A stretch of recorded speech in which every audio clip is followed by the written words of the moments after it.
The December wind cut through Katherine Dalton's wool coat like a butcher's blade through fresh meat, and the plume of dust rising from the departing stagecoach might as well have been the last smoke from her dying hopes. She stood frozen in the middle of Lusk, Wyoming's single dirt road, her traveling trunk at her feet and her heart hammering against her ribs as the reality of her situation crashed over her like a cold wave. The driver had refused to wait even 5 minutes while she retrieved her belongings from the boarding house, and now she watched the coach disappear into the gray December afternoon, carrying with it her only guaranteed passage to Cheyenne, where her teaching position awaited. Katherine pressed her gloved hands to her face, forcing herself to breathe slowly despite the panic clawing at her throat. She was 22 years old, alone in a town she'd only stopped in for the night, and the next stagecoach wouldn't arrive for another week according to the schedule posted outside the now-closed ticket office. The year was 1884, and a woman traveling alone was precarious enough without being stranded in a rough frontier town with limited funds and winter settling in hard. The street was nearly empty in the bitter cold, just a few horses tied outside the saloon and a dog nosing through refuse near the general store. Katherine picked up her trunk, struggling with its weight, and carried it toward the boarding house where she'd spent the previous night. Mrs. Henderson, the proprietress, had been kind enough, but Katherine's funds were severely limited. She had enough money for perhaps 3 more nights of lodging and meals if she was careful, but after that, she'd be in dire circumstances indeed. She was halfway to the boarding house steps when she heard the creak of wagon wheels behind her. Katherine turned to see a freight wagon pulling to a stop, its bed loaded with supplies covered by canvas tarps. The man driving it set the brake and climbed down with an easy grace that spoke of years in the saddle. He was tall, probably in his mid-20s, with dark hair that needed cutting and eyes the color of creek water in summer. His sheepskin coat was worn but well-maintained, and his boots showed the scuffed leather of hard work. "Miss, you look like you just lost something important," he said, his voice carrying a warm drawl that suggested Texas origins. He touched the brim of his hat politely, his gaze direct but respectful. Katherine straightened her spine, determined not to appear as desperate as she felt. "The stagecoach left without me. I was only 5 minutes late returning, but the driver wouldn't wait." The cowboy's jaw tightened. "That would be Clem Morrison. He's got a mean streak and no patience for anyone who isn't exactly where he expects them to be." "Where were you headed?" "Cheyenne. I have a position waiting there, teaching at the girls' academy. I'm expected by January 5th, and the next stage doesn't leave until well after that date." Katherine's voice remained steady despite the fear coiling in her stomach. She'd worked too hard to secure this position, had left her family farm in Nebraska against her father's wishes, determined to make her own way in the world. The cowboy studied her for a moment, his expression thoughtful. "I'm headed in that direction myself, or close enough. I've got a ranch about 30 miles west of Cheyenne. I could take you there if you're willing to travel by freight wagon. It won't be as comfortable as the stage, but it's a sight better than being stranded here for a week or more." Katherine's first instinct was to refuse. Accepting help from a strange man, traveling alone with him for what would likely be several days, was exactly the kind of risk her mother had warned her about. But what choice did she have? She couldn't afford to stay in Lusk indefinitely, and arriving late to her teaching position might mean losing it entirely. "I appreciate the offer, but I don't even know your name," she said carefully. "Bennett Sawyer, miss. I own a cattle ranch called the Double S, about 15 miles past Fort Laramie. I've been in Lusk picking up supplies and some equipment I ordered from back east. I'm heading home tomorrow morning at first light." He paused, seeming to sense her hesitation. "I understand if you're uncomfortable with the arrangement. It's not proper, traveling alone with a man you don't know, but I give you my word that I'll treat you with complete respect. You have my word as a gentleman, though I know that might not mean much coming from a stranger." There was something honest in his face, something that made Katherine want to trust him despite every warning bell her practical mind was ringing. She'd always prided herself on being a good judge of character, and Bennett Sawyer didn't have the look of a man who meant harm. His eyes were steady and clear, and there was a straightforward quality to his manner that suggested he said what he meant and meant what he said. "Would we stop at Fort Laramie?" Katherine asked. "If we did, I could send a telegram to the academy explaining my delay." "We'd pass right through it," Bennett confirmed. "Should reach there by the second day if the weather holds. And miss, if it makes you feel any safer, I can arrange for you to stay at the fort overnight while I camp outside. The commander's wife is a respectable lady who'd likely be happy to provide you with a proper bed for the night." The offer was too generous to refuse, and Katherine found herself nodding before she could second-guess herself. "Very well, Mr. Sawyer. I accept your kind offer." "My name is Katherine Dalton. Pleased to make your acquaintance, Miss Dalton." Bennett smiled, and it transformed his entire face, softening the hard lines carved by sun and wind. "I'm staying at the same boarding house you just came from, unless I miss my guess. Why don't you settle back in for the night, and I'll collect you at dawn. We'll need an early start if we want to make good time tomorrow." Katherine agreed, and Bennett insisted on carrying her heavy trunk back into the boarding house despite her protests. "Mrs. Henderson raised her eyebrows when she saw them together, but made no comment beyond agreeing to prepare an early breakfast for both travelers. Katherine spent the rest of the afternoon in her small room, mending a tear in her second-best dress, and trying not to think too hard about the risk she was taking. She'd always been cautious, practical, the responsible eldest daughter who helped raise her 4 younger siblings while their mother's health declined. This journey west had been her first real act of independence, and now she was about to spend several days alone with a cowboy she'd met only hours ago. That evening at supper, Katherine had the chance to observe Bennett more closely. He ate with good manners despite his rough clothing, and he spoke politely to Mrs. Henderson, asking after her rheumatism and complimenting her cooking with what seemed like genuine appreciation. He didn't drink alcohol with his meal, just coffee, and when another boarder, a rough-looking prospector, made a crude comment about a woman traveling alone, Bennett's expression went cold in a way that made the man apologize immediately. "You handled that well," Katherine said quietly after the prospector had retreated to his room. Bennett shrugged. "A man ought to respect women, regardless of circumstances.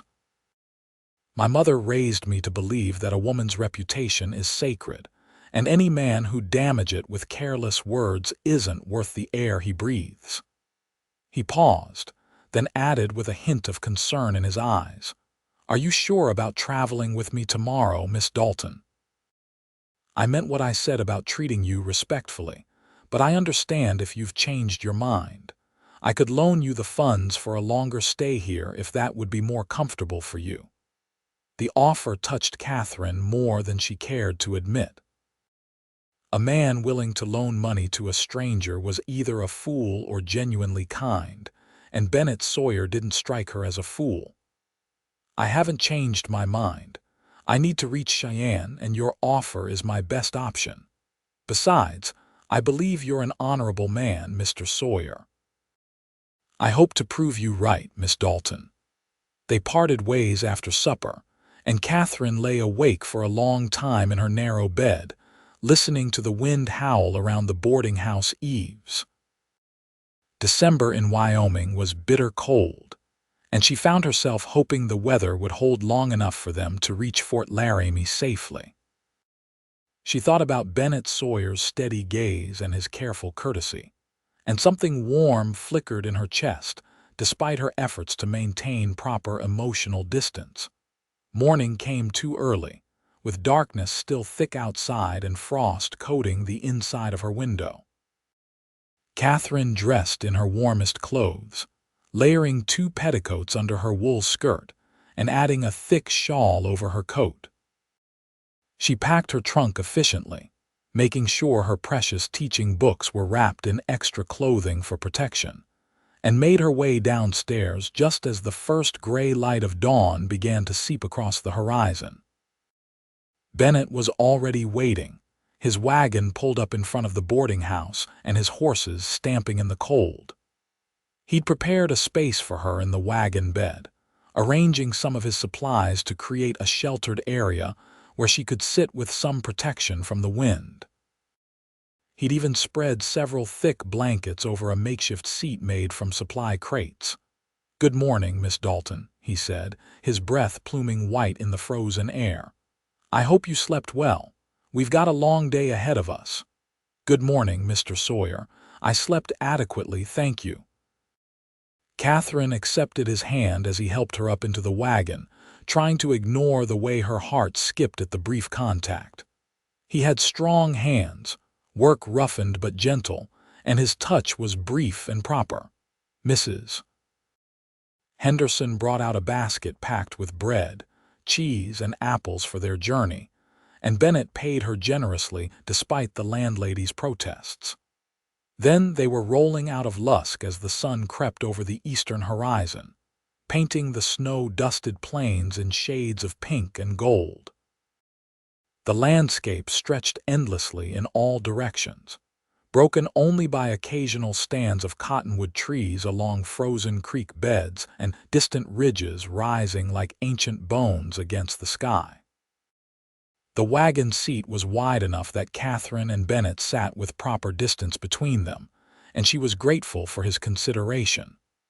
The cold was intense, seeping through her layers of clothing despite the blankets he'd provided, but the sky remained clear, and the wind was relatively calm. Bennett handled the horses with practiced ease, his attention on the road ahead while he occasionally pointed out landmarks or wildlife. "That ridge to the south marks where the North Platte River runs," he said after they'd been traveling for an hour. "We'll be following it most of the way to Fort Laramie. The river's frozen this time of year, but come spring it runs high and fast with snowmelt from the mountains." "How long have you had your ranch?" Katherine asked, curious about this man who'd come to her rescue. "4 years now. I started with nothing but a piece of land I filed claim on and about 20 head of cattle I drove up from Texas. It's been hard work building it up, but I've got close to 200 head now and 4 good men working for me. We raise beef cattle, sell them to the army posts and to buyers in Cheyenne. It's a good life, honest work." Pride colored his voice, and Katherine could see the satisfaction in his face when he spoke of his ranch. "You came from Texas originally, born and raised on a ranch outside San Antonio." "My father had a big spread there, thousands of acres and hundreds of cattle. I learned ranching from him, but when he died, the ranch went to my older brother according to the will. I could have stayed on working for him, but I wanted to build something of my own. So I took my inheritance, such as it was, and headed north looking for opportunity. Found it in Wyoming territory." He glanced at her with a slight smile. "What about you, Miss Dalton? Where's home for you?" "Nebraska, on a farm near Omaha. My father grows corn and wheat, and my mother raised 6 children before her health failed. I'm the oldest, and I spent most of my life helping care for my younger siblings." Katherine paused, remembering the endless days of washing, cooking, mending, teaching the little ones their letters. I love my family, but I wanted something more than just waiting to marry a neighboring farmer and start the whole cycle over again. I wanted to use my mind to teach, to have some independence. So when I saw the advertisement for a teaching position in Cheyenne, I applied despite my father's objections. He thought it was improper for an unmarried woman to travel west alone and take employment. "But you came anyway," Bennett observed. "I did. I suppose that makes me rebellious in his eyes." "I'd say it makes you brave." Bennett's tone was serious, and when Katherine looked at him, she saw genuine respect in his expression. "It takes courage to go against family expectations and strike out on your own. Most people never do it, just follow the path laid out for them whether it makes them happy or not." They talked throughout the morning, their conversation flowing easily despite the fact that they'd been strangers just yesterday. Katherine found herself genuinely enjoying Bennett's company. He was intelligent and well-spoken despite his lack of formal education, with a dry sense of humor that made her laugh. He asked thoughtful questions about her teaching plans and listened carefully to her answers, treating her opinions with a seriousness that she rarely experienced, even from men who considered themselves educated and enlightened. Around midday, Bennett stopped the wagon near a frozen creek to rest the horses and eat the lunch Mrs. Henderson had packed. He built a small fire to boil coffee, and they sat on a fallen log eating bread and cheese while the horses munched oats from their feed bags. The sun was bright overhead, and for the first time since the stagecoach had abandoned her, Katherine felt something like optimism about her situation. "How much farther to Fort Laramie?" she asked as Bennett poured her a tin cup of hot coffee. "We should reach it by tomorrow afternoon if the weather holds. The road gets rougher from here, though. We'll be climbing into higher country, and there's more chance of running into snow." He studied the sky with the practiced eye of someone who'd spent years reading weather signs. "Those clouds building to the west worry me a bit. Could mean a storm coming in." Katherine followed his gaze and saw the distant clouds massing on the horizon, dark and heavy-looking. "Should we turn back?" "No point. We're already halfway there, and Lusk doesn't have anything that Fort Laramie doesn't have better. We'll just need to push on and hope we stay ahead of it." Bennett's tone was matter-of-fact, but Katherine could see the concern in his eyes. They traveled through the afternoon, and the temperature seemed to drop with each passing hour. The clouds Bennett had pointed out moved closer, swallowing the blue sky bit by bit until the whole world seemed gray and heavy. By the time they made camp for the night, snow was beginning to fall in scattered flakes that swirled in the rising wind. Bennett found a sheltered spot beneath an overhang of rock where he could build a fire with some protection from the weather. He worked efficiently, unhitching the horses and rubbing them down before covering them with blankets and tying them where they'd have some shelter. Then he built up a good fire and stretched a canvas tarp from the rock face to his wagon, creating a rough shelter. "You should sleep in the wagon bed," he told Katherine as he prepared a simple meal of beans and bacon. "I've got plenty of blankets, and you'll be warmer there than on the ground. I'll sleep by the fire and keep it going through the night."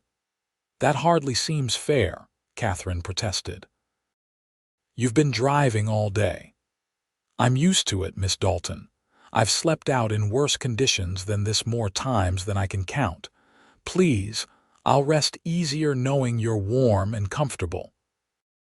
His tone left no room for argument, and Katherine found herself agreeing despite her guilt at taking the more comfortable sleeping arrangement. The snow fell harder as they ate, thick flakes that gathered on the canvas tarp and clung to their clothing. Bennett kept the fire blazing hot, and they huddled close to its warmth, Katherine sitting on a blanket-covered crate while Bennett sat on the ground with his back against a wagon wheel. The dancing flames cast shifting shadows across his face, highlighting the strong line of his jaw and the thoughtful expression in his eyes. "Tell me about your ranch," Katherine said, wanting to hear his voice to distract herself from the growing howl of the wind. "What's it like?" Bennett's face softened as he spoke. "It's beautiful country, Miss Dalton. The ranch sits in a valley with the Laramie Mountains rising to the west. There's a creek that runs through the property year-round, never goes dry even in the hottest summers. The house isn't much yet, just a cabin really, but it's solid and tight against the weather. I built it myself with help from my men. There's a barn for the horses and a bunkhouse for the hands, and good grazing land stretching for miles." He paused, staring into the fire. "Sometimes I stand on my porch in the evening and look out over the land, and I can hardly believe it's mine. That I built something real and lasting with my own hands." The longing in his voice tugged at something deep in Katherine's chest. She understood that feeling, that desire to create something meaningful, to leave a mark on the world. It was why she'd pursued teaching despite her father's disapproval, why she'd been willing to travel hundreds of miles alone to take a position that paid little but offered her independence. "It sounds wonderful," she said softly. "You should be proud of what you've accomplished." "I am, but it's lonely sometimes. A ranch needs a woman's touch to really be a home, not just a place where men work and sleep." Bennett glanced at her, then quickly away as if he'd said more than he intended. "I apologize, that was inappropriate." "No, it wasn't. It was honest." Katherine surprised herself with her boldness, but something about the intimacy of sitting by the fire while snow fell around them made normal social constraints feel distant and unimportant. "I understand what you mean. I've spent my whole life in a house full of people, and sometimes I think I'll enjoy the quiet of living alone. But other times, I worry that independence might be another word for loneliness." "Maybe we're both fools for choosing a hard path when there were easier ones available," Bennett said with a slight smile. "Or maybe we're brave, like you said this morning." They sat in companionable silence for a while, listening to the crack of the fire and the whisper of falling snow. Eventually, Bennett insisted that Katherine retreat to the wagon bed, where he'd arranged blankets into a nest that was surprisingly comfortable. She lay wrapped in wool and canvas, watching through the gap in the tarp as Bennett fed the fire and settled himself on the ground near its warmth. She should have been frightened, alone in the wilderness with a strange man, but instead she felt safer than she had in weeks. There was something solid and dependable about Bennett Sawyer, something that made her trust him in a way she'd trusted few people in her life. Katherine woke several times during the night to the sound of Bennett moving around, adding wood to the fire or checking on the horses. Each time she saw him keeping watch, she felt a rush of gratitude and something warmer that she wasn't quite ready to name. When she finally woke properly, gray dawn light was filtering through the falling snow and Bennett was making coffee over a fire he'd built up fresh and hot. "Good morning," he said when he saw her stirring. "I hope you slept well. We've got about 6 inches of new snow and it's still coming down. We need to push on soon if we want to reach the fort before this gets worse." Katherine climbed stiffly from the wagon, her muscles protesting the cold and the makeshift bed. Bennett had heated water, and he turned his back politely while she performed hasty morning ablutions behind the wagon. They ate a quick breakfast of leftover bread and hot coffee. Then Bennett hitched the horses while Katherine rolled up the blankets and helped prepare the wagon for travel. The world had transformed overnight into a landscape of white and gray, with snow blanketing everything and more falling steadily from a leaden sky. The wind had picked up, driving the snow in horizontal sheets that stung exposed skin and made it difficult to see more than 50 feet ahead. Bennett helped Katherine into the wagon and wrapped extra blankets around her, before taking his seat and urging the horses forward. Travel was slow and difficult. The road was barely visible under the snow, marked only by the slightly clearer path between the trees and brush on either side. Bennett drove with intense concentration, his jaw set and his eyes constantly scanning ahead for obstacles or signs that they'd drifted off course. Katherine huddled in her blankets, trying to stay warm and not distract him from the demanding work of navigating through the storm. By midday, the snow was falling so heavily that visibility was reduced to only a few yards. The wind had risen to a howl that seemed to shake the very wagon, and drifts were forming across the road that made the horses struggle. Katherine could see the tension in Bennett's shoulders and knew they were in serious trouble. "There's a trapper's cabin about 2 miles ahead if memory serves," Bennett shouted over the wind. "It's supposed to be right off this road. If we can find it, we can shelter there until this blows through." "What if we miss it?" Katherine asked, trying to keep the fear out of her voice. "We won't," Bennett said with a confidence she suspected was partly for her benefit. "I've passed it before. Just need to watch for the split-rail fence that marks the turnoff." They pushed on through the whiteout, the horses plodding forward with their heads down against the driving snow. Katherine found herself praying silently, something she hadn't done with real fervor since she was a child. The cold was intense now, seeping through all her layers and making her fingers and toes ache despite her heavy gloves and boots. She could only imagine how Bennett must feel, sitting exposed to the full force of the wind while he drove. Just when Katherine was beginning to think they'd have to stop and try to make shelter right where they were, Bennett let out a shout of triumph. "There! The fence!" Katherine peered through the snow and saw the dim outline of split rails emerging from the white. Bennett turned the horses, and they followed the fence line for what felt like miles but was probably only a few hundred yards. Then a dark shape loomed out of the storm, a small cabin with a sagging roof and a lean-to shed attached to one side. Bennett drove straight to the lean-to, which provided minimal shelter but was better than leaving the horses completely exposed. He moved with practiced efficiency despite the cold, unhitching the team and getting them under cover, rubbing them down and covering them with every blanket he could spare. Then he grabbed Katherine's trunk in one hand and her arm with the other, and they struggled through the knee-deep snow to the cabin door. The door was barred but not locked, secured with a simple wooden beam across the inside that Bennett was able to lift by reaching through a gap in the poorly fitted frame.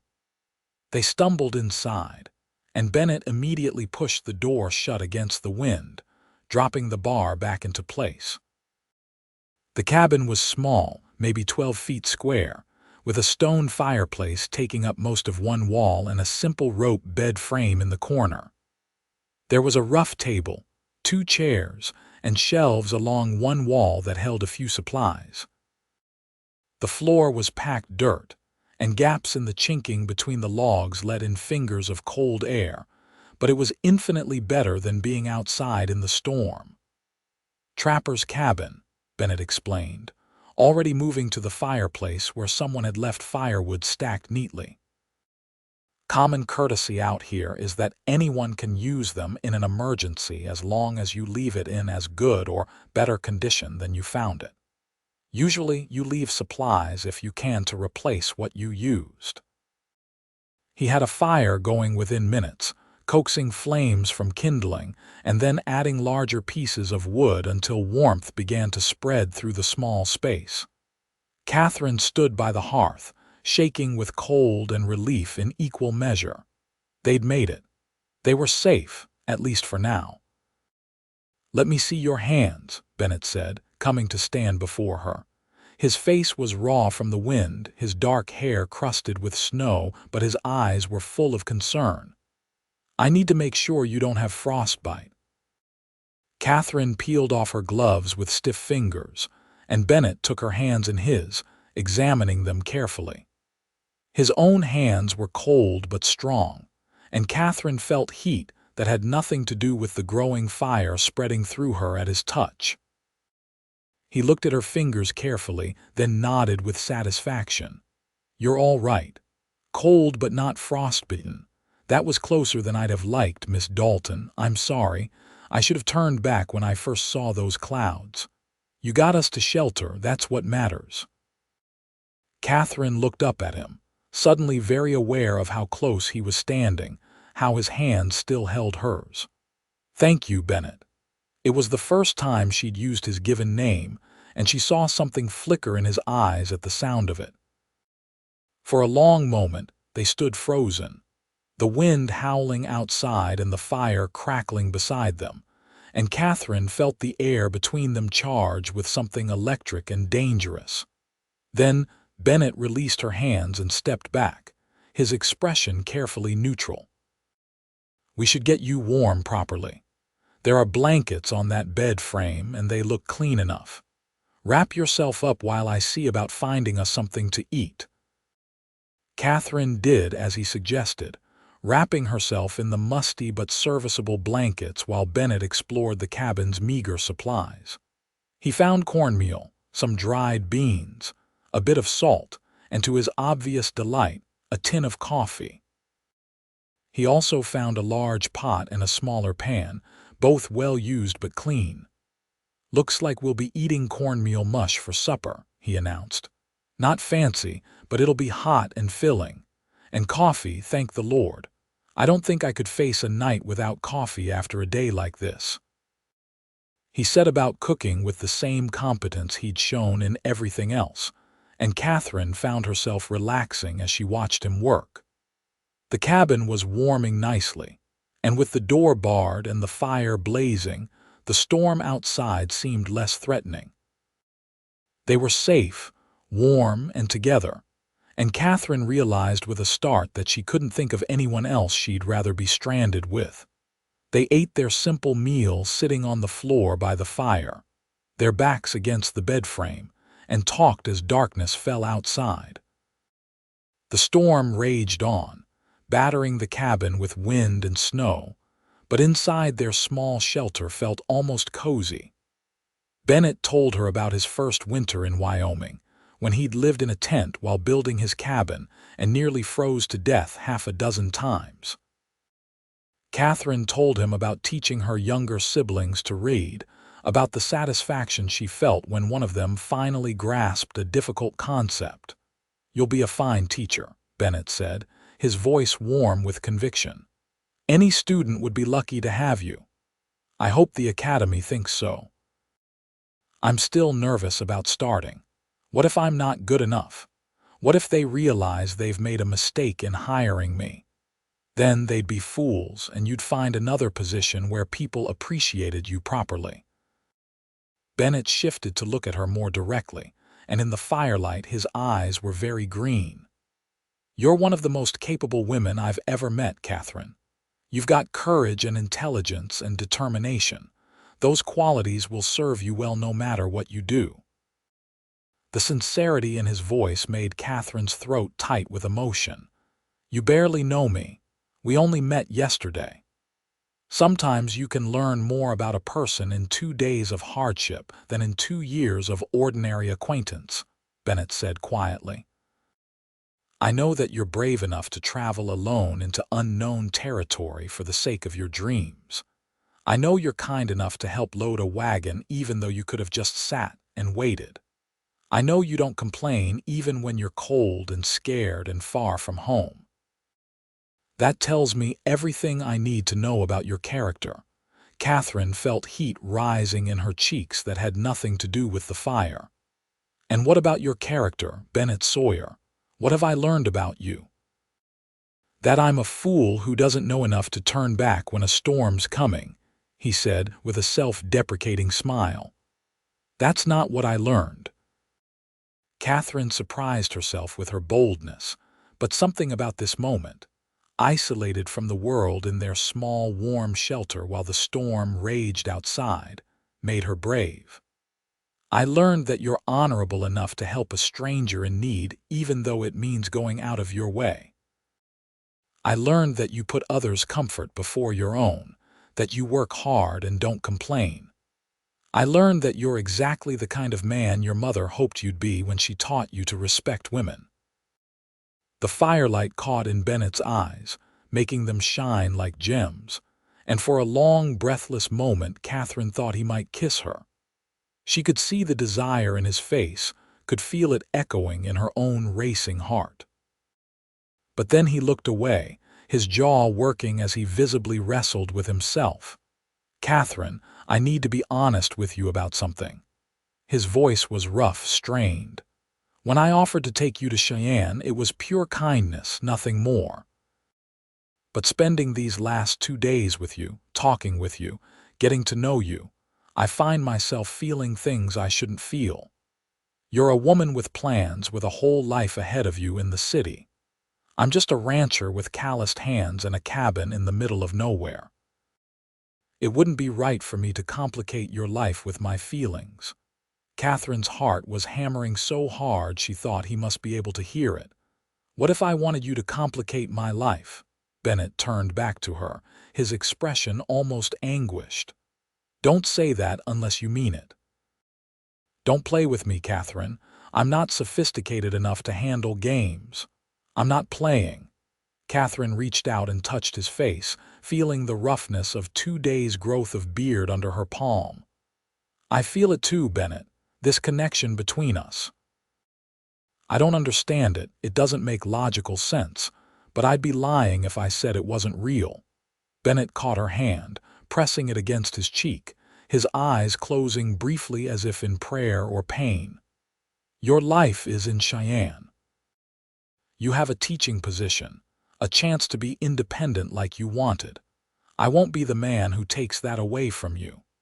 "What if there was a way to have both?" Katherine whispered. "What if you didn't have to be the man who takes something away, but the man who offers me something more?" Bennett opened his eyes, searching her face. "What are you saying?" "I don't know yet. It's too soon, we've only just met, and I'm probably being foolish." Katherine took a shaky breath, trying to sort through the tumult of emotions inside her. "But I know that I've never felt this way before, Bennett. I've never met anyone who made me feel seen and valued the way you do. I've never felt this pull toward anyone. Maybe it's just the circumstances, the danger and the forced proximity, but it feels like more than that. It feels like something real." Bennett's thumb traced the line of her wrist where he still held her hand. "It feels real to me too, more real than anything I've felt in years. But Katherine, I live a hard life out here. Ranch work is brutal, especially in winter. I can't offer you city refinements or an easy existence. And I won't ask you to give up your teaching. If there's going to be anything between us, it has to be something that lets you be who you are, not some diminished version of yourself." The fact that he understood that he valued her independence and her dreams, made Katherine's feelings crystallize into certainty. This was no passing fancy born of proximity and danger. This was something deeper, something worth exploring even if it meant risk and uncertainty. "I need to take the teaching position," Katherine said slowly, working it out as she spoke. "I committed to it, and I need to prove to myself that I can do it. But Cheyenne is only 15 miles from your ranch. That's not so far. And teaching positions are 9 months of the year. Summer would be free." Bennett's expression was a mixture of hope and caution. "Are you suggesting what I think you're suggesting?" "I'm suggesting that we don't have to decide everything right now tonight. I'm suggesting that we see where this leads, that we give ourselves a chance." Katherine felt a smile tugging at her lips despite the seriousness of the conversation. "Unless you've changed your mind about your feelings in the last 5 minutes." "Not in the last 5 minutes or the last 5 hours or likely in the next 5 years," Bennett said, and then he was kissing her, his lips warm and gentle against hers. The kiss was sweet and careful, a beginning rather than a conclusion, and when they pulled apart, Katherine felt dizzy with happiness and possibility. Bennett rested his forehead against hers, his breath coming fast. "We're moving fast," he murmured. "Maybe too fast." "Maybe," Katherine agreed. "Or maybe when something's right. You just know." They sat together by the fire until late into the night, talking about their pasts and their dreams for the future, stealing kisses like teenagers, despite the fact that they were both adults old enough to know better. Eventually, exhaustion overtook them, and Bennett insisted that Katherine take the rope bed while he made himself comfortable on the floor by the fire.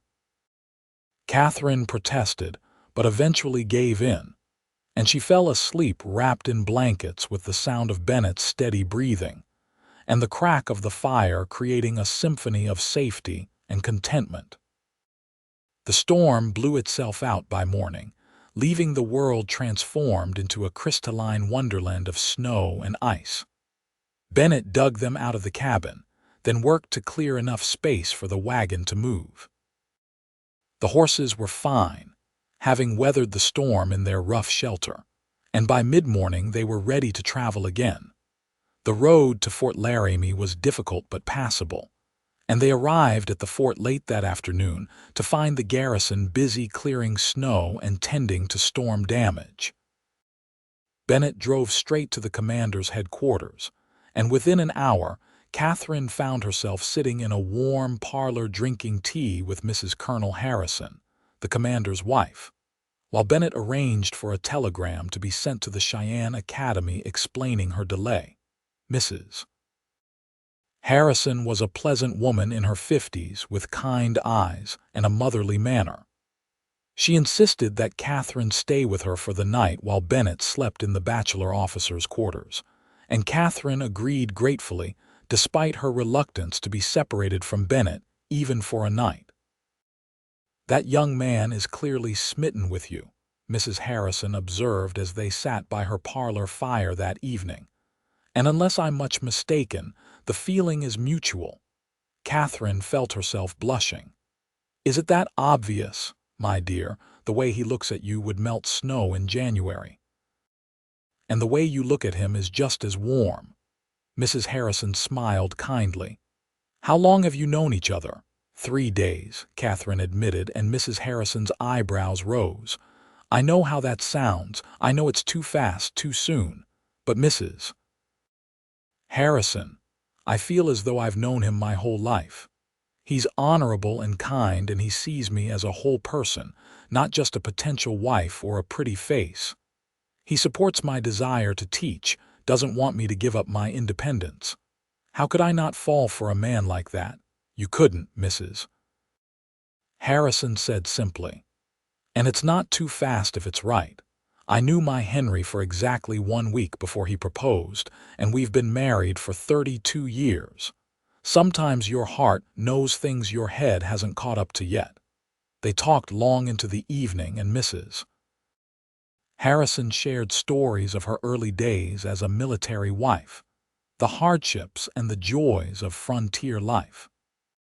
Katherine found herself telling the older woman things she'd barely admitted to herself: fears about teaching, worries about disappointing her family, hopes for a future that included both independence and love. "You can have both, you know," Mrs. Harrison said. "A career and a marriage, independence and partnership. It's not easy, but if you find the right man, one who values your dreams as much as his own, it's possible. And I think Mr. Sawyer might be that kind of man." Katherine fell asleep that night in a comfortable bed with clean sheets, but she found herself missing the rough cabin and Bennett's presence nearby. It was remarkable how quickly she'd become accustomed to him, how much she'd come to rely on his steady strength and quiet competence. Morning brought clear skies and the promise of easier travel. Bennett arrived early to collect Katherine, and she could see he'd cleaned up, shaving and getting his hair trimmed at the fort's barber. He looked younger without the trail dust and stubble, and Catherine's heart skipped at the sight of him in his clean shirt and brushed coat. "You look rested," he said, his eyes warm as they took her in. "Mrs. Harrison treated you well, very well. She's a lovely woman." Katherine accepted his hand as he helped her into the wagon, now repacked and ready for the final leg of their journey. How much farther to Cheyenne? 2 days if the roads are good. The fort commander said the main road was cleared yesterday, so we should make decent time. Bennett settled beside her on the wagon seat, closer than strict propriety demanded but not so close as to be scandalous. "Katherine, I've been thinking about what we talked about in the cabin." Katherine's stomach fluttered with nerves. And I want you to know that I meant everything I said. I have feelings for you, real and serious feelings, but I don't want to pressure you or make you feel obligated in any way. You need to start your teaching position with a clear head, not distracted by some cowboy who swept you off your feet during a snowstorm. So I'm suggesting that we take things slow once we reach Cheyenne. That I give you space to settle into your new life, and then in a few weeks, if you're still interested, I could court you properly. Call on you at the academy, take you to dinner, do things right. The thoughtfulness of the proposal, the respect it showed for her needs and her position, made Katherine fall even harder for him. "That seems very sensible." "But," Bennett said, clearly hearing the hesitation in her voice. "But I'm not sure I want to be sensible," Katherine admitted. "I've been sensible my whole life, Bennett. Sensible and responsible and careful. And where has it gotten me? To age 22 with nothing of my own except a teaching position I haven't even started yet. Maybe it's time I took a risk. Maybe it's time I followed my heart instead of my head." Bennett pulled the wagon to a stop right there in the middle of the road, turning to face her fully. "What are you saying, Katherine?" "I'm saying that I don't want to wait weeks to see you again. I'm saying that I know what I want and it's you. I'm saying that, yes, I'll take the teaching position and I'll work hard at it, but I also want to build a life with you. I'm saying that 3 days might seem too fast, but when you know, you know." Katherine took a deep breath, gathering her courage. "I'm saying that if you were to offer me your name along with your wagon, my answer would be yes." Bennett stared at her, his expression a mixture of joy and disbelief. "Katherine Dalton, are you proposing to me?" "I suppose I am." Katherine felt a laugh bubbling up despite her nerves. "Or at least I'm inviting you to propose to me, which seems more proper." Bennett's face split in a grin that transformed his entire appearance, making him look boyish and carefree. "Well then, Miss Dalton, would you do me the very great honor of becoming my wife? I know I'm not much, just a rancher with a small cabin and big dreams, but I swear to you that I'll spend every day of my life trying to make you happy. I'll support your teaching, I'll never ask you to be less than you are, and I'll love you with everything I have." "Yes," Katherine said, her own smile so wide it made her cheeks ache. "Yes, absolutely yes." Bennett kissed her right there in the wagon, deep and passionate and full of promise, and Katherine kissed him back with all the feeling in her heart. When they finally pulled apart, both breathless, Bennett rested his forehead against hers. "We're completely mad," he said, but his tone was elated rather than concerned. "Probably," Katherine agreed, "but I don't care, do you? Not even a little bit." They continued toward Cheyenne in a state of euphoric certainty, making plans as they traveled. Katherine would start her teaching position as scheduled, and Bennett would return to his ranch to handle necessary business. In 2 weeks, he'd come back to Cheyenne, and they'd be married by a justice of the peace, with Mrs. Harrison as a witness if she could be persuaded to make the journey. Katherine would continue teaching through the school year, living at the academy during the week and traveling to the ranch on weekends when weather permitted. In the summer, she'd live at the ranch full-time, and they'd reassess each year to see what made the most sense for their family. It wasn't a conventional arrangement, but nothing about their relationship had been conventional from the start. They were two independent souls who'd found each other in the midst of a Wyoming winter, and they were determined to build a life that honored both their dreams and their love.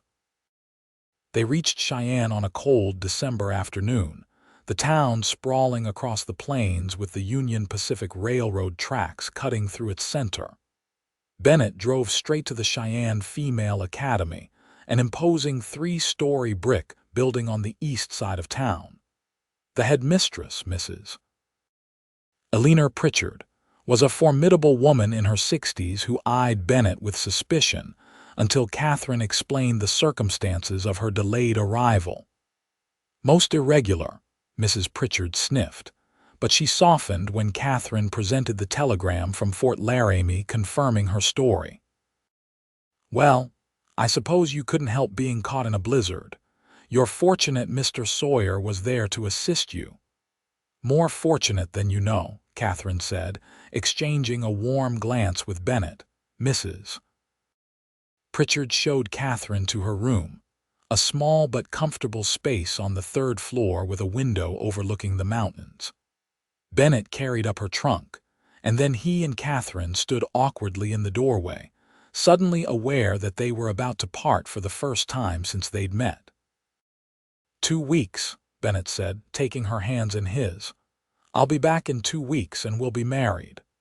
2 weeks, Katherine agreed, though even that short time seemed impossibly long.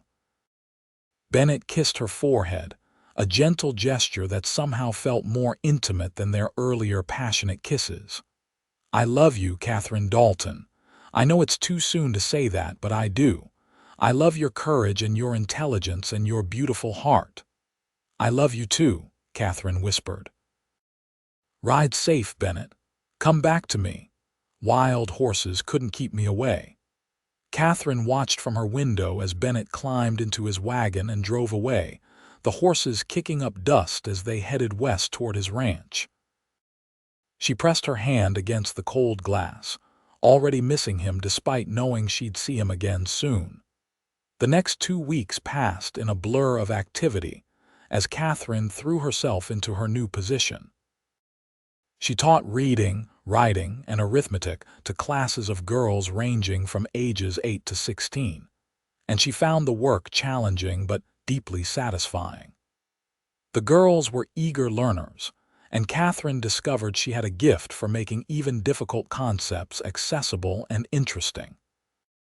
In the evenings, she wrote long letters to Bennett, telling him about her students and her lessons, sharing her triumphs and frustrations. His return letters arrived within days, full of news about the ranch and sweet declarations of affection that made her heart sing. He wrote that he'd told his ranch hands about his impending marriage, and that they were busy preparing the cabin for her arrival, adding feminine touches and making repairs. He'd also been to Cheyenne twice to make arrangements with the justice of the peace, and to order a simple gold wedding band from the town jeweler. True to his word, Bennett arrived exactly 2 weeks after he'd left, riding into Cheyenne on a crisp January morning with the sun bright overhead. Katherine met him at the academy door, and they fell into each other's arms with the intensity of people who'd been separated far longer than 14 days. "I missed you," Bennett murmured against her hair. "God, Katherine, I missed you so much." "I missed you too. I counted every hour." They were married the next day in a simple ceremony at the courthouse, with Mrs. Pritchard reluctantly serving as witness along with one of Bennett's ranch hands, a grizzled old cowboy named Pete who'd ridden in especially for the occasion. Katherine wore her best dress, a deep blue wool that brought out the color of her eyes, and Bennett wore a new suit he'd purchased in Cheyenne for the occasion. He looked uncomfortable in the formal clothing but heartbreakingly handsome, and when he slipped the gold band onto her finger, Katherine felt tears of joy streaming down her cheeks. "I now pronounce you man and wife," the justice intoned. You may kiss your bride, Mr. Sawyer." Bennett kissed her thoroughly, to the point that the justice cleared his throat with amusement and Mrs. Pritchard made a disapproving sound. But Katherine didn't care. She was married to the man she loved, and the future stretched before them full of possibility. They spent their wedding night at Cheyenne's best hotel, a luxury Bennett had insisted on despite Katherine's protests about the expense. The room was warm and elegant, with a real bed and clean linens, and a view of the mountains Katherine had come to love. Bennett was gentle and patient with her, and what happened between them that night was tender and passionate, and everything Katherine had hoped for. "Are you happy?" Bennett asked afterward as they lay wrapped in each other's arms. "Impossibly happy," Katherine assured him. "Though I still can't quite believe this is real. 3 weeks ago, I was just a farm girl from Nebraska on her way to a teaching position. Now I'm married to a Wyoming rancher I met because a stagecoach left without me." "Best thing that stagecoach driver ever did, leaving you behind," Bennett said, pressing a kiss to her temple. "Remind me to thank old Clem Morrison if I ever see him again." Katherine laughed, the sound muffled against Bennett's chest. "Somehow I doubt he'd appreciate your gratitude." "Probably not, but I don't care. He brought you into my life, even if it was accidentally." They stayed in Cheyenne for the weekend, and Bennett showed Katherine around the town, introducing her to merchants and businessmen he knew from selling his cattle. Everyone they met congratulated them on their marriage, and Katherine could see that Bennett was well respected in the community, known as an honest dealer and a hard worker. On Monday morning, Bennett drove Katherine back to the academy for the start of her teaching week. They'd agreed that during the school term, she'd live at the academy Monday through Friday, and Bennett would collect her each Friday afternoon to spend the weekends at the ranch. It meant more separation than either of them wanted, but it also meant Katherine could pursue her teaching career while building a marriage. "I'll be back Friday," Bennett promised as he prepared to leave. "And Katherine, if you find this arrangement doesn't work, if it's too hard or you're not happy, we'll figure something else out. Your happiness is more important than any plan we've made." "I'll be fine," Katherine assured him, though she already felt the ache of his impending departure. "It's only 5 days. We can manage 5 days." Those first few months of their marriage were a time of adjustment and learning. Katherine threw herself into teaching during the week, pouring her energy into her lessons and her students. By Friday afternoon, she was always exhausted but exhilarated, ready to share her week's triumphs and challenges with Bennett. He'd arrive at the academy promptly at 4 o'clock, and the drive out to the ranch became Katherine's favorite time of the week, a chance to decompress and reconnect with her husband. The ranch was everything Bennett had described and more. The cabin was small but well built, with a large stone fireplace, a kitchen area, and a single bedroom Bennett had clearly worked hard to make welcoming. There were curtains on the windows, colorful rag rugs on the floor, and a bookshelf Bennett had built himself for Katherine's small collection of books. The location was spectacular, with the Laramie Mountains rising to the west, and the creek Bennett had mentioned sparkling in the valley below. Katherine fell in love with ranch life gradually, but completely. She learned to cook on the wood stove, to bake bread and make stew for Bennett and his ranch hands. She learned the names of the horses and the cattle, learned to recognize the different calls of the birds that nested near the creek. On Saturday mornings, she'd pack a lunch and she and Bennett would ride out to check on the herd, spending hours together in the saddle with nothing but the vast Wyoming sky overhead and the mountains watching like benevolent sentinels. The ranch hands, 4 men ranging in age from 19 to 60, treated Katherine with respectful courtesy and obvious affection. Pete, the oldest, appointed himself her unofficial guardian, and taught her how to ride better, how to spot a sick cow from a healthy one, and how to read weather signs the way Bennett did. The youngest hand, a boy named Tommy who couldn't have been more than 20, blushed whenever Katherine spoke to him and worked twice as hard when she was around, clearly desperate to impress the boss's new wife. Spring came to Wyoming in a rush of green growth and newborn calves, and Katherine found herself dividing her time between the schoolroom and the ranch with increasing difficulty. She loved teaching, loved watching her students grow and learn, but she also loved the ranch and the life she was building with Bennett. The arrangement they'd made worked, but it was far from perfect. "I wish you could be here full-time," Bennett admitted one Saturday night as they sat on the porch watching the sun set over the mountains. "I know how much teaching means to you, and I'd never ask you to give it up, but I miss you during the week. The cabin feels empty without you." "I miss you too," Katherine said, leaning against his shoulder. "But I committed to teaching through the end of the school year, and I need to honor that commitment. After that, we can reassess. Maybe I could teach just the fall term each year, or maybe there's a school closer to the ranch where I could find a position. Or maybe you could teach the children of the ranch families in the area," Bennett suggested. "Pete was telling me there are at least a dozen families within 20 miles who have children needing education.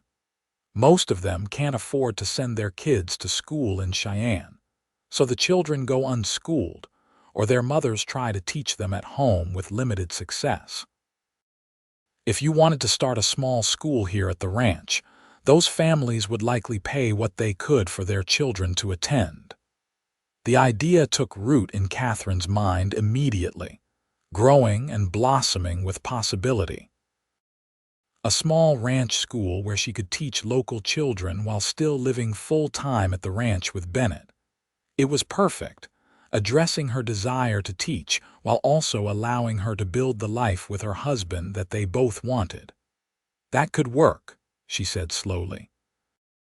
"We'd need to build a schoolhouse, nothing fancy but proper desks and a blackboard and shelves for books, and I'd need to let Mrs. Pritchard know I wouldn't be returning after this term." "We could build it this summer," Bennett said, excitement coloring his voice. "The hands could help, and we could have it ready by fall. Katherine, if this is what you want, I'll do everything in my power to make it happen." They spent the rest of the evening making plans, sketching out rough designs for the schoolhouse and discussing curriculum and supplies. By the time they went to bed, Katherine felt certain they'd found the right solution, a way to honor both her passion for teaching and her love for Bennett and ranch life. The school year ended in late May, and Katherine said goodbye to her students at the academy with mixed feelings. She'd grown fond of the girls and knew she'd miss them, but the prospect of starting her own school and living full-time at the ranch more than made up for the regret of leaving.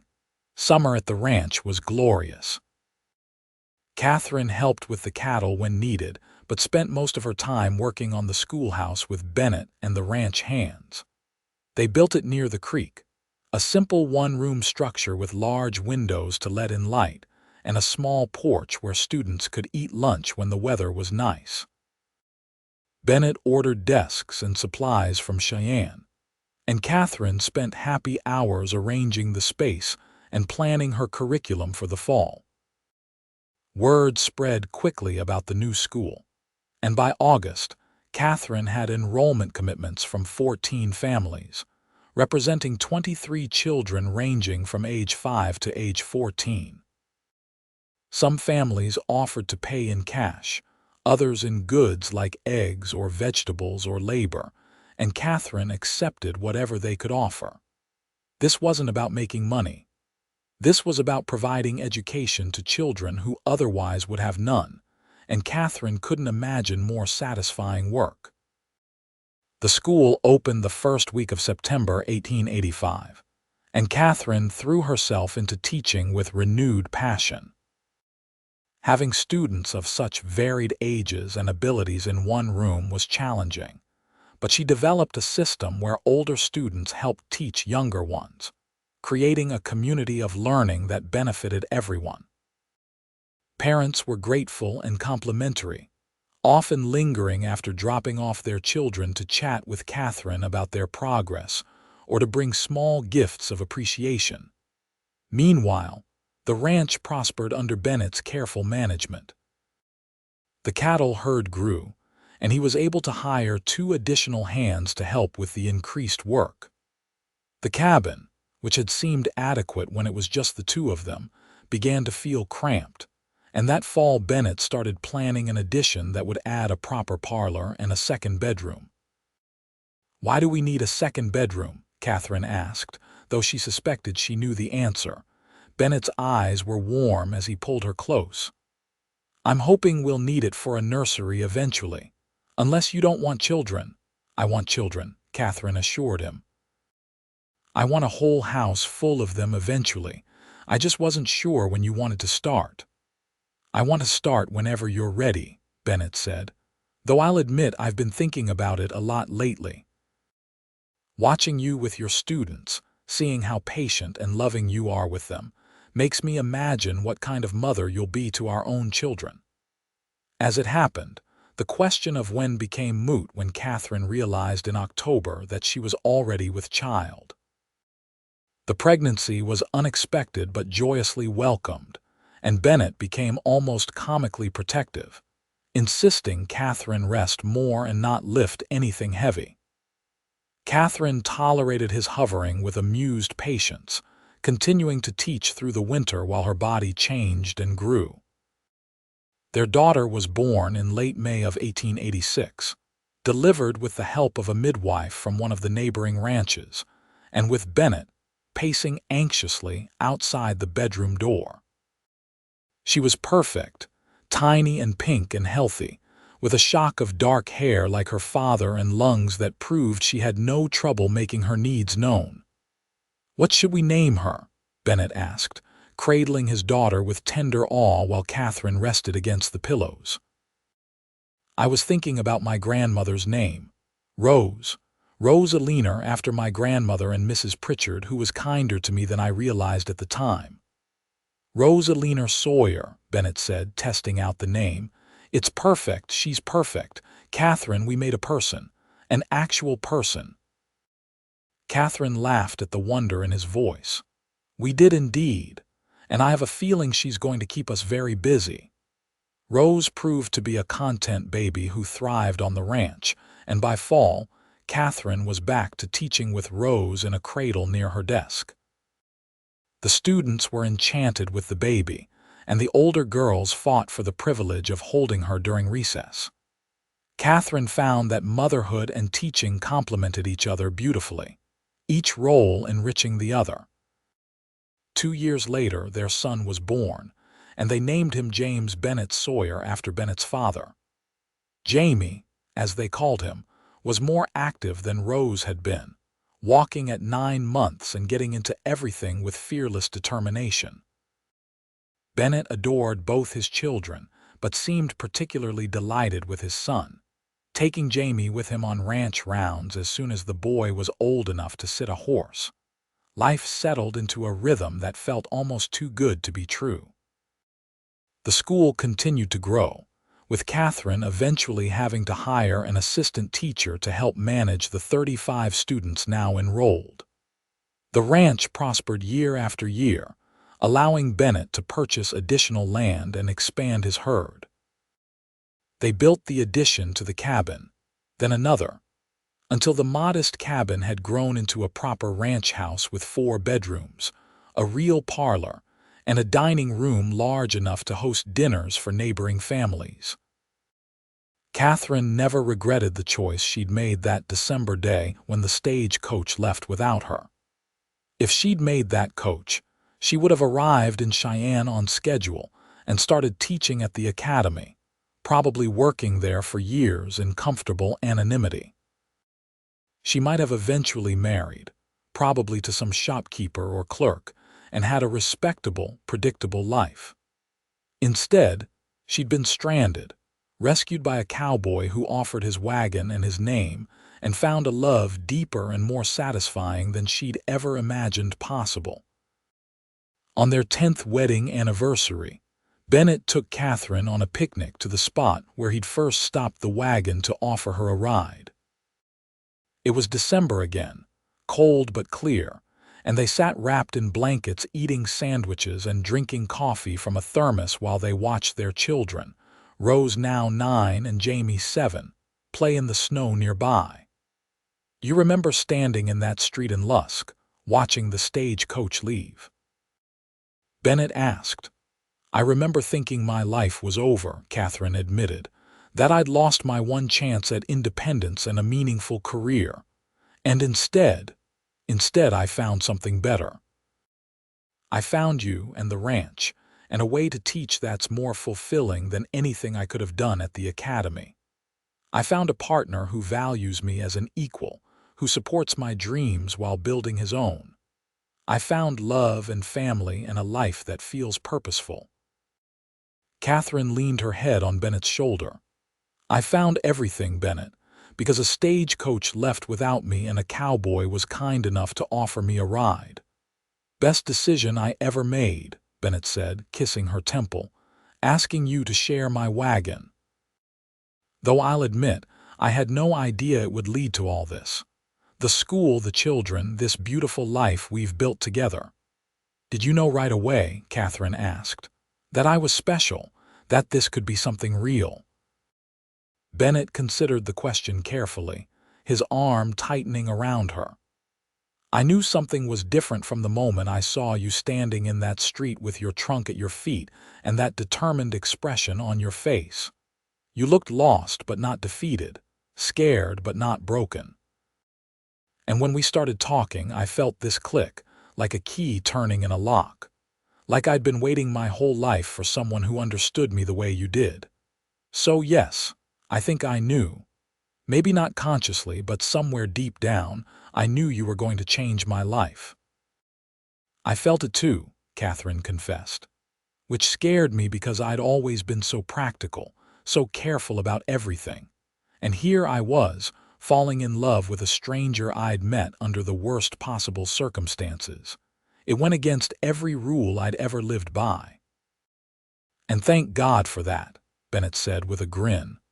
"Because if you'd been practical, you would have waited for the next stagecoach and I never would have seen you again.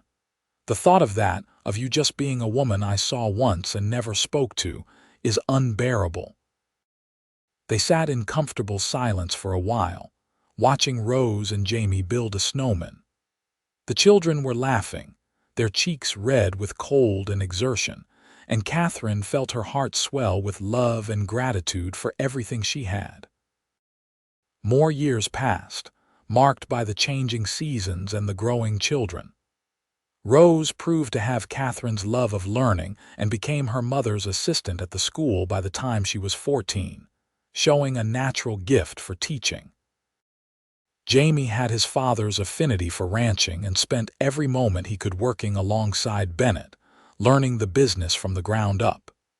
In 1893, when Katherine was 31 and Bennett was 34, they welcomed their third child, another daughter they named Grace. By then, Rose was 12 and Jamie was 10, and both children doted on their baby sister with protective devotion. The ranch house rang with laughter and the chaos of family life, and Katherine often found herself pausing in the middle of some mundane task, overwhelmed by how blessed she was. The school continued to be a cornerstone of the community, with Katherine's reputation as an excellent teacher spreading throughout the region. Families moved to the area specifically because of the school, and the surrounding community grew and prospered. The original schoolhouse had to be expanded twice to accommodate the growing enrollment, and Katherine eventually hired 2 full-time assistant teachers to help manage the nearly 60 students now attending. Bennett's Ranch became one of the most successful in the region, known for the quality of its cattle and the fairness of its owner. He treated his ranch hands well, paying them decent wages and providing good living conditions, which meant he never lacked for capable help. He was elected to the territorial legislature in 1895 and served 2 terms, working on legislation to support small ranchers and improve education in rural areas. Through it all, Katherine and Bennett's love for each other never dimmed. If anything, it grew stronger with each passing year, deepened by shared challenges and triumphs, by the everyday intimacy of building a life together. They still made time for each other despite the demands of children and ranch and school, still took evening rides when weather permitted, still sat on their porch in the evenings talking and watching the sunset. When Wyoming achieved statehood in 1890, they celebrated with a party at the ranch that drew families from 50 miles around. Katherine looked at the crowd of people laughing and dancing in their yard, at the schoolhouse visible in the distance, at Bennett standing with Jamie showing him something about the horses, at Rose helping serve food while Grace toddled around getting underfoot, and felt tears of gratitude prick her eyes. "Happy?" Bennett asked, appearing at her elbow with 2 glasses of lemonade. "Impossibly so," Katherine said, accepting a glass and raising it in a toast. "To Wyoming statehood and to the crazy chance that brought us together. To stagecoaches that leave on time," Bennett added with a grin, "and cowboys who offer rides to stranded teachers." They clinked glasses and drank, and then Bennett pulled Katherine into a dance despite her laughing protests that they were too old for such nonsense. They weren't too old at all, just 2 people still very much in love, celebrating the life they'd built from an unexpected beginning. The years continued to roll by, each one bringing new changes and challenges. Rose grew into a beautiful young woman who took over much of the school's operation, eventually marrying a young lawyer from Cheyenne, who'd grown up on a ranch and understood her commitment to teaching. Jamie married the daughter of a neighboring rancher, a spirited girl named Elizabeth who fit into the Sawyer family as if she'd always been part of it. Grace showed artistic talent and spent hours sketching the ranch and the mountains, eventually attending art school in Denver, before returning to open a small gallery in Lusk. Katherine and Bennett became grandparents 5 times over, and the ranch house that had once seemed so large was again bursting at the seams during family gatherings. They expanded it one more time, adding a wing specifically designed to accommodate visiting children and grandchildren, with bedrooms that could sleep multiple people and a play area where the grandchildren could expend their boundless energy. In 1910, Katherine and Bennett celebrated their 25th wedding anniversary with a huge party that drew people from across the state. Former students came to honor Katherine, bringing their own children to meet the teacher who'd made such a difference in their lives. Ranchers and businessmen came to congratulate Bennett on his success and his reputation for integrity. The governor of Wyoming attended, giving a speech about how the Sawyers exemplified the best of Wyoming values: hard work, family, and community service. But the most meaningful moment came late in the evening, after most of the guests had left, when Katherine and Bennett stood alone on their porch looking out over the ranch that had grown from Bennett's modest homestead into a thriving enterprise. 25 years, Katherine marveled. "It seems impossible that it's been so long. And yet I remember the day we met like it was yesterday," Bennett said. "I remember exactly how you looked standing in that street, the determined set of your jaw and the fear in your eyes that you were trying so hard to hide. I remember thinking you were the bravest person I'd ever seen." "I was terrified," Katherine admitted, "of being stranded, of losing my teaching position, of accepting help from a stranger, but I did it anyway, and it led me here, to this life, to you, to everything we've built together." Bennett turned to face her, taking both her hands in his.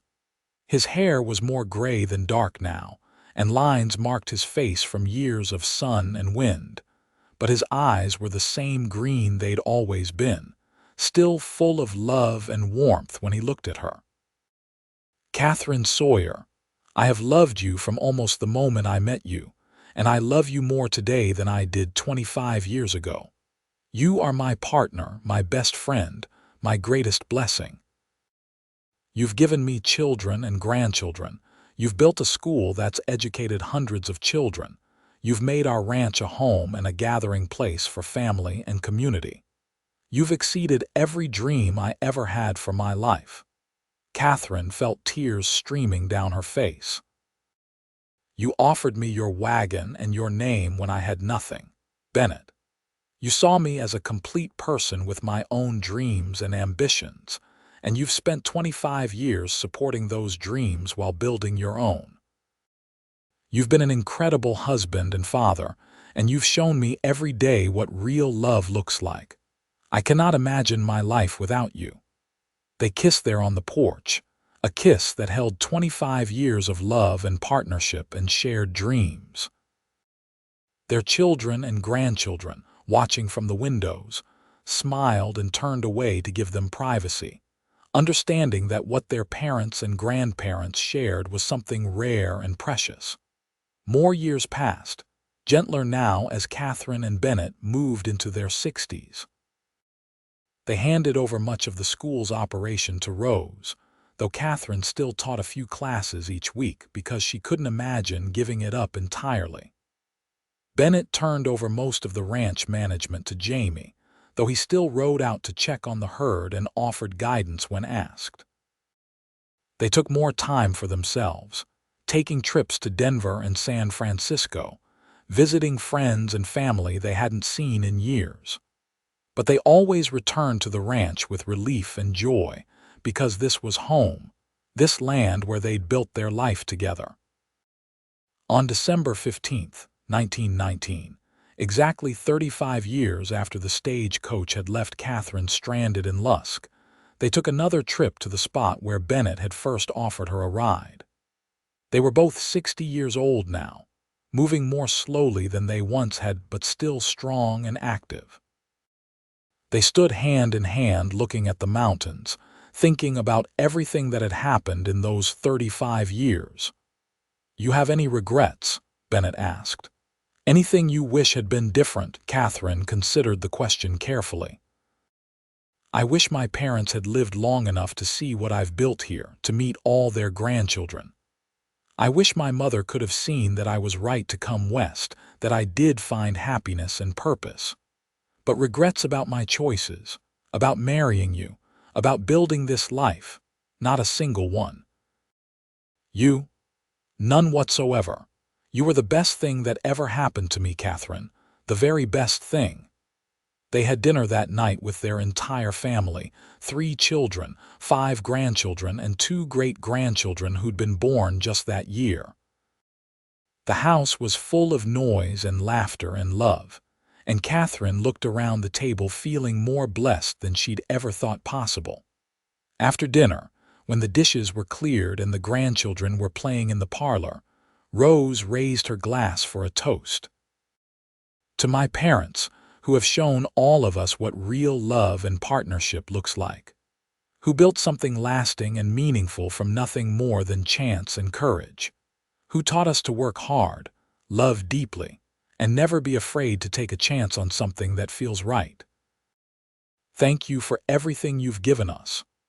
Everyone raised their glasses and drank, and Katherine saw tears in Bennett's eyes that matched her own. They'd built something extraordinary, not just a successful ranch or a good school, but a family legacy of love and hard work and integrity that would extend far beyond their own lives. Katherine and Bennett lived well into their 80s, remaining active and engaged with their community until the very end. Bennett passed away peacefully in his sleep in 1935 at age 86, with Katherine holding his hand and their children gathered around his bed. Katherine followed him just 6 months later, unable or unwilling to continue without her partner of 50 years. They were buried side by side on a hill overlooking the ranch, their graves marked with simple headstones that bore their names and dates, and a single line Bennett had requested years earlier when making his will. Katherine Stone read, "Beloved wife, mother, and teacher, who found her destiny when a stagecoach left without her." Bennett's read, "Beloved husband and father, who offered his wagon and his name and gained everything." Their legacy lived on through their children and grandchildren, through the school that still operated on ranch property educating local children, through the ranch itself, which remained in the Sawyer family for generations. But more than any physical legacy, they left behind the memory of a love story that began with a missed stagecoach and a cowboy's kindness, and grew into something extraordinary that touched hundreds of lives. Years after both Katherine and Bennett were gone, their great-great-granddaughter discovered a bundle of letters in an old trunk in the ranch house attic. They were the letters Katherine and Bennett had written to each other during those first months of their marriage, when Katherine was teaching at the academy during the week. The young woman read them with tears streaming down her face, moved by the tenderness and passion and deep respect that characterized every word. The final letter in the bundle was one Bennett had written to Katherine, but apparently never sent, found tucked in his desk after his death. It was dated on their 50th anniversary and read, "My dearest Katherine, as I sit here writing this, I am overwhelmed with gratitude for the life we have shared. 50 years ago, I saw a woman standing alone in a cold street, abandoned by a stagecoach driver with no patience, and I offered her a ride. I thought I was simply helping someone in need. I had no idea I was meeting my destiny, the woman who would transform my life in ways I could never have imagined. You took a chance on a rough cowboy with nothing but a wagon and a dream, and you helped me build something extraordinary. You brought education to children who would have had none. You filled my house with love and laughter. You showed me every day what it means to be truly partners in every sense of the word. I have loved you for 50 years, and if I had 50 more, I would love you still.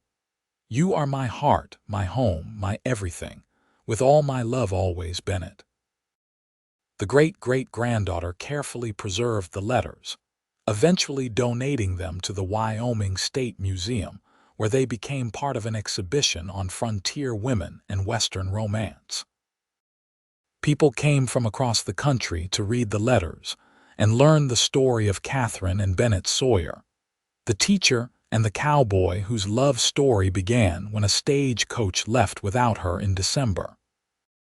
Their story became a cherished part of Wyoming history, a reminder that sometimes the worst moments lead to the best outcomes, that taking a chance on something that feels right can lead to extraordinary things, and that true love can begin in the most unexpected ways.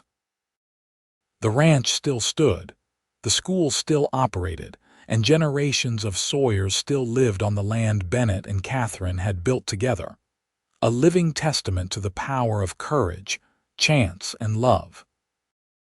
And every December, on the anniversary of the day the stagecoach left Katherine stranded in Lusk, the Sawyer family gathered at the ranch to honor their legacy. They raised glasses in toast to the ancestors who'd started it all, to the stagecoach driver who'd been too impatient to wait, and to the cowboy who'd offered his wagon and his name to a stranded woman and found his whole world in return.